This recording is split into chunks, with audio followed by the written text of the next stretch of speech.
So this is energy, and the first thing is that I made a very clever joke, but you don't get the joke because I said the first part of the joke many days ago. Okay? I'm defining energy as the ability to do work, but how did I define work? Wasn't it in terms of energy? Didn't I say it was the transfer of energy? If I do work on some object, like this mass, if I do work on this object by pushing it up, I have transferred energy to it, haven't I? Yeah. And now I am defining energy as the ability to do work. Because I've lifted this thing up, it can now go down, it can descend. It could run a little fan that could spin, it could generate electricity, etc. It could make a clock tick. In fact, grandfather clocks work that way, yes? Yeah. Here is a towel that you guys could use. This will work better at mopping. Getting the desk unsticky.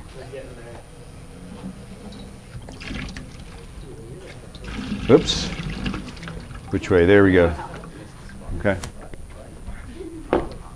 So let's give energy a better definition. So my first definition will be that energy makes things go. Energy is making this projector run. The computers in the room are doing billions of calculations per second. I don't know if they are really. Okay. And those are all powered by the energy that comes from Portland General Electric.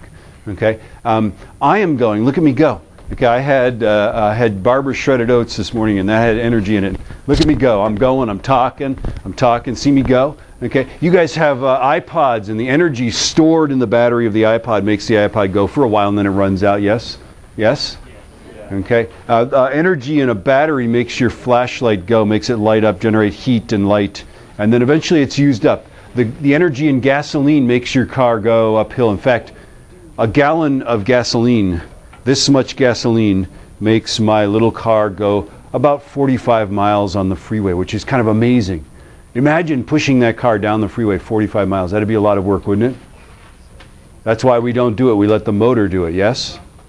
Yes, okay. So that's what we mean when we say energy. Energy is, all of those things have energy, and when we say it makes it go, that's what we're talking about, right? And then let's hit the right arrow, because that's going to bring up the next thing, and this is where we're headed, is that it's conserved. Energy is conserved.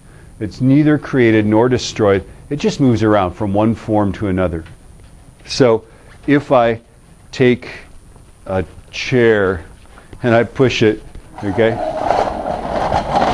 If I push this chair, okay, it gets its kinetic energy, its energy of motion from me. I got it from the Barbara shredded oats I ate. It doesn't have it anymore. It probably turned it into heat and sound. If you had sensitive enough infrared goggles, you could actually see where this thing rubbed across the ground, because it's going to get hot. Well, not hot, but warmer than it was, yeah? Okay. So that's what we mean by this bullet point. And then the final one is that energy is mostly nuclear. And everybody's like writing it down.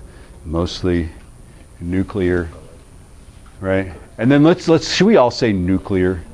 Should we all say that? Say new. Clear. Say new. Say clear. Now say them quickly together. Nuclear. It's the nuclear energy. Yeah? There we go. That's good.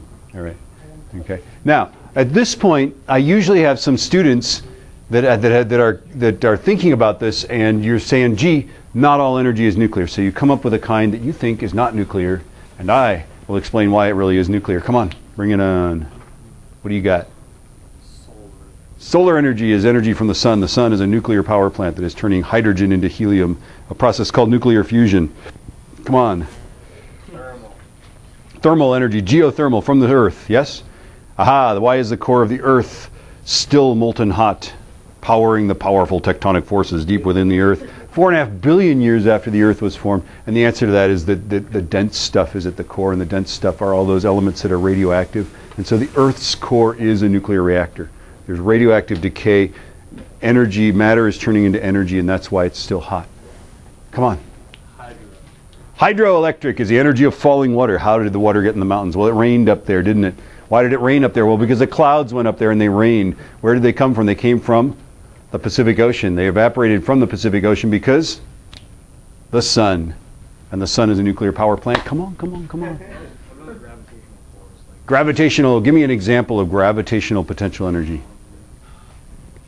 A rock on top of what? The rock on top of Mount Hood? The Earth. I need a better one than that, I don't know. Okay, how about the Earth like orbiting the sun?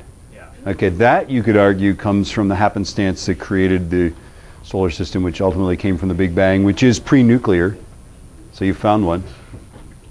How about oil energy? Do we know that oil is nuclear? Do we know that? Why is oil nuclear? Oil is just basically the dead noses of dead dinosaurs, the greasy parts of the noses, right? I'm not a geologist, I don't really know, right? All compressed and all that oil gets squished out of the noses, right? Dead dinosaur noses, right? And the dinosaurs got, actually it's mostly plant stuff, right? And the plants got their energy from the sun a long time ago, right? Yeah. Okay. So the point here is not maybe that nuclear energy is the best option available to us, but just that, what's the answer? I guess that energy moves around. Did it get you thinking about that? My goal, to get you thinking about that, I don't know. There we have it, right? There are 3 types of energy.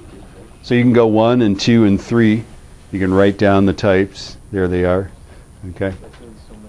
The first one is the most complex. There are many different types of potential energy. It is stored energy. It's energy of position. It's the energy something has because of position. Here is an example of potential energy, this mass. Right now, it has more potential energy than it has now. More, less, more, less, more, even less. Yeah? Even less energy. Yeah? Yeah. Okay. So the position of that mass determines how much energy it's got. Yes? Okay. How about this potential energy of a spring? The position of my right hand. More energy. Even more.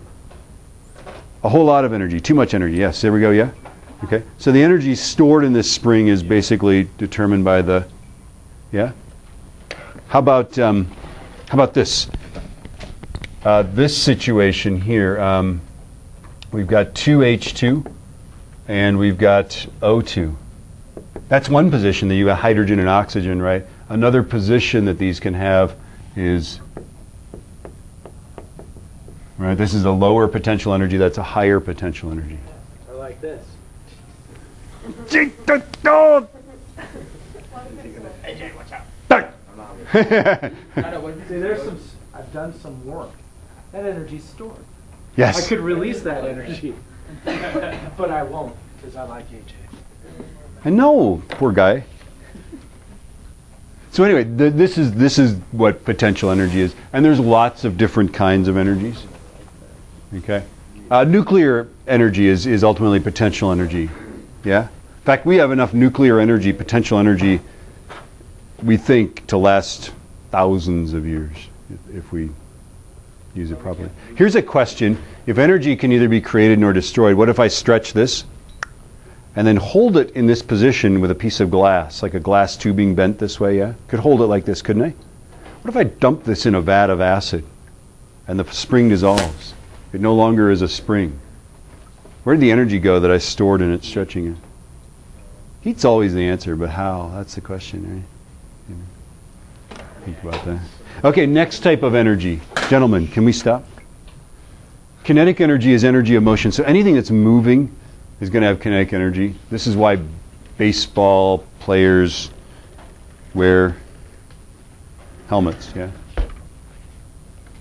Is there somebody coming by? Oh! Jeez! I didn't kill him. I should throw the lighter thing here. Sometimes I'll get kids that'll walk up and they'll kind of look in the room, right? There we go. That didn't make a lasting memory. Yeah, so this thing, okay, comes flying out of a hallway or a doorway as you walk by, right? Okay, this thing has energy, kinetic energy. So examples of this, well, baseballs, right? Baseballs obviously do. Trains have a ton of it. Cars do. Flywheels. This is a way of storing kinetic energy. Is you just put energy, you just get a piece of steel and spin it, right? You know, with the Toyota Prius, they chose not to use a flywheel to store that energy because Spinning pieces of metal, there's problems with it, like they're gyroscopically stable.